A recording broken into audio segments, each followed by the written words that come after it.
तो देखिए ईयर 625 का जो टाइम था, उस टाइम पे इंडिया के अंदर अलग अलग अंपायर्स थे और साइड में ये यहाँ पे एक अलग से तिब्बतन अंपायर था, बहुत बड़ा था ये। अभी करंट टाइम की बात करें तो इंडिया का लद्दाख, अरुणाचल प्रदेश वाला जो एरिया है वो भी आ जाता था इसमें। अब होता क्या है कि कुछ टाइम बाद जब ईयर 1842 आता है तो तिब्बतन अंपायर के जो राजा थे लैंगदरमा, इनकी डेथ हो जाती है। तो इनकी डेथ के बाद तिब्बतन अंपायर को संभालेगा कौन, इसको लेके लैंगदरमा के जो रिलेटिव्स थे वो आपस में लड़ने लगते हैं। काफी टाइम तक इसको लेके पूरा परिवार लड़ता है और फिर इन सब चीजों से परेशान होके लैंगदरमा का जो एक पर पोता था यानी कि ग्रेट ग्रैंडसन, जिसका नाम था निमागांव, वो कहता है कि मुझे इस पूरे तिब्बतन अंपायर पे राज नहीं करना है, वो आप लोग देख लो। ये जो तिब्बतन अंपायर का वेस्ट साइड वाला ये जो एरिया है जहां पे कोई आता जाता नहीं है और किसी को इसकी पड़ी भी नहीं है, मैं यहाँ पे अपना चला जाता हूँ, इस एरिया को मैं संभालूंगा और मुझे इन सारी चीजों से कोई मतलब नहीं। अब परिवार का एक मेन दावेदार छोटे से एरिया को लेके अलग हो रहा था, तो इससे किसी को कोई भी दिक्कत नहीं हुई और फिर निमागांव जो था वो अपने तिब्बतन अंपायर का जो वेस्टर्न एरिया था उसको ले लेता है और अलग से एक नगारी किंगडम बना के वहां पे रहने लगता है। और ये सारी चीजें मैं बता इसलिए रहा हूं क्योंकि अभी का जो इंडिया चाइना का जो वेस्टर्न एरिया है जो डिस्प्यूटेड है, वो पूरा का पूरा एरिया इसी नगारी किंगडम में आता था। अब इसके कुछ टाइम बाद जब निमागांव की भी डेथ हो जाती है तो जो उसका बड़ा बेटा था लाचेन, वो इस नगारी अंपायर को और बड़ा करता है और फिर ये मरयूल किंगडम बना देता है उसको। द क्रॉनिकल्स ऑफ लद्दाख के हिसाब से ये जो आप पूरा एरिया देख रहे हैं वो उस टाइम पे इसी मरयूल किंगडम का हिस्सा बन गया था, तो ये काफी ज्यादा बड़ा हो गया था। और ईयर 1460 आते आते इसी मरयूल किंगडम को ही लोग लद्दाख किंगडम बोलने लगे। अब इसके कुछ टाइम तक ऐसे ही चलता रहता है।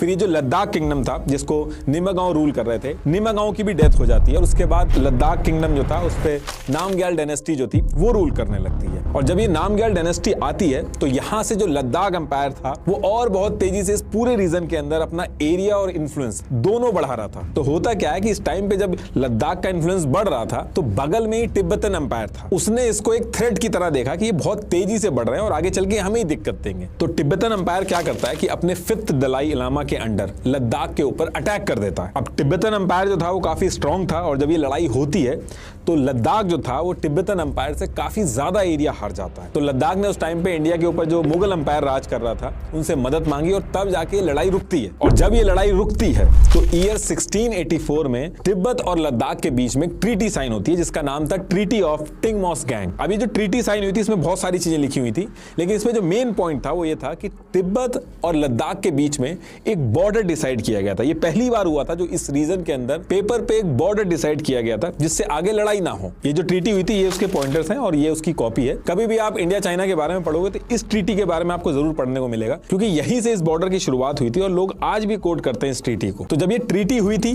तो उस पर्टिकुलर टाइम पे ये लद्दाख का जो एरिया था ये इतना बचा हुआ था। अब इस तरफ तिब्बत और लद्दाख में तो ये सारी चीजें चल रही थी, लेकिन बगल में चाइना का चिंग अंपायर भी था। तो अब होता क्या है कि ईयर 1720 में चाइना का जो चिंग अंपायर था उसने डायरेक्ट अटैक करने की बजाय अपनी मिलिट्री तिब्बत अंपायर के अंदर भेजी और तिब्बतन अंपायर के जो रूलर थे दजुंगर, उनको हटा के तिब्बत के ऊपर 7th दलाई लामा कलसांग जो थे उनको बैठा दिया जाता है।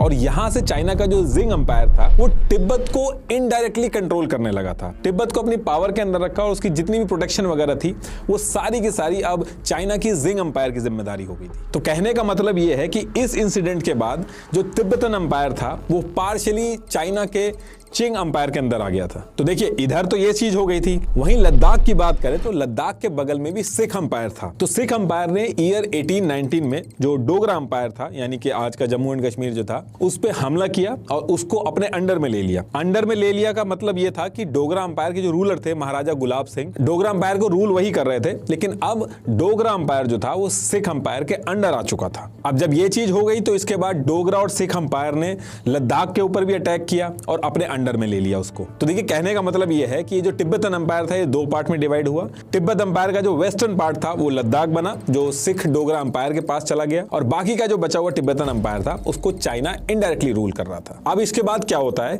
कि ईयर 1842 में डोगरा एंड सिख अंपायर जिसने पहले से ही लद्दाख को अपने अंडर में ले लिया था उसने लद्दाख से आगे का जो ट्रेड रूट था उसको अपने कंट्रोल में करने के लिए लद्दाख के एरिया को और बढ़ाना चालू किया। और जैसा कि मैंने पहले बताया था कि तिब्बत जो था उसको चाइना कंट्रोल कर रहा था इनडायरेक्टली। तो ये जो लड़ाई चल रही थी एक तरह से चाइना का भी इसमें रोल था। तो कुछ टाइम के बाद जब बहुत ज्यादा नुकसान हो जाता है, बहुत लंबी लड़ाई चलती है, तो ये लड़ाई रुकती है और फिर तिब्बत और डोगरा सिख अंपायर के बीच में 17 सितंबर 1842 को ट्रीटी ऑफ चुशुल साइन होती है।